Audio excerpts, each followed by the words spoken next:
আমার হিন্দু ও মুসলিম আদরের ভাই ও বোনেরা, আপনারা ভুলে যাননি তো আনিস খান হত্যা মামলা? মনে পড়ে আনিস খান, যে ভাইটিকে বাড়ির ছাদ থেকে ইচ্ছাকৃতভাবে ধাক্কা দিয়ে ফেলে দিয়ে কেসটা সাজানো হয় যে পাইপ বেয়ে নিচে নামতে গিয়ে সে দুর্ঘটনাস্থলে মারা যায়, তাই না? দুর্ঘটনাস্থলে মারা যায় পাইপ দিয়ে নামতে গিয়ে, তাই না? এই কেসটা আমরা আবার ওপেন করব। বিজেপি আসলে এই আনিস খানের হত্যা মামলা কেস আমরা আবার ওপেন করব, মনে রাখবেন না? একটা ছোট্ট ভিডিও ক্লিপ দেখাচ্ছি, ভিডিও ক্লিপটা দেখে নিন আপনারা। শওকত মোল্লা নিজে এসে একটু দেখিয়ে যাক আমাদের চোখে আঙুল দিয়ে যে আনিসের বাড়িতে কোথা পাইপ আছে, উনি জানলো কি করে? হ্যাঁ, যারা বলেছে না পাইপ দিয়ে নামতে গিয়ে দুর্ঘটনা থেকে পড়ে গিয়ে মরে গেছে, ওই পাইপ তাদের শাওয়ার মধ্যে ভরে দেবো একেবারে।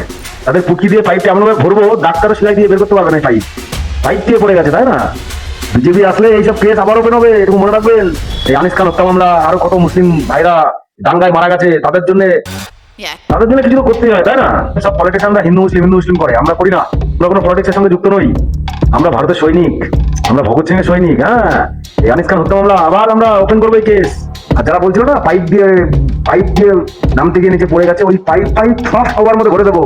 ওই পাইপ পুকি দিয়ে এমন ভাবে ঢুকিয়ে দেবো, ওই ভেলোরের ডাক্তারও অপারেশন করে বের করতে পারবে না।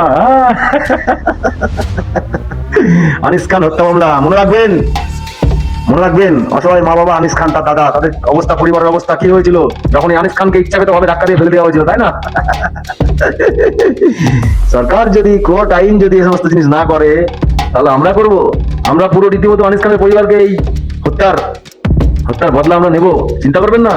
ওইসব পাইপ সব বলেছি না, ফুটকি দিয়ে ভরে দেবো, এমন ভরবো ভেতরে ডাক্তার অপারেশন করে বের করতে পারবে না। ভারত মাতা কি জয়, জয় শ্রীরাম।